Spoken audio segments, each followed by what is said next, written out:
Un accès humanitaire au camp palestinien de Yarmouk, c'est ce que réclame le Conseil de sécurité de l'ONU après une semaine de combat entre le groupe État islamique et des Palestiniens qui tentent d'empêcher les djihadistes de s'emparer du camp de réfugiés, le plus grand de Syrie.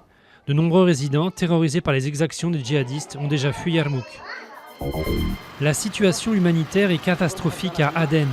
C'est le cri d'alarme lancé par la Croix-Rouge, alors que la grande ville du sud du Yémen est le théâtre de combats quotidiens entre les rebelles chiites liés à l'Iran et les partisans du président soutenus par l'Arabie saoudite. La grève est reconduite à Radio France jusqu'à mercredi.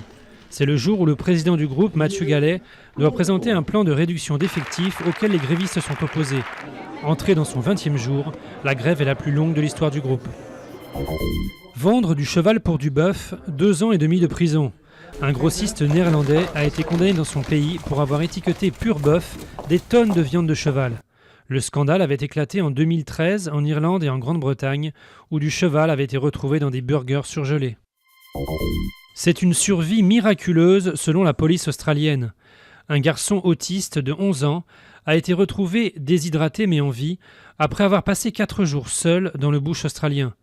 Il marchait à 3 km du campement d'où il avait disparu quand un hélicoptère de la police l'a aperçu.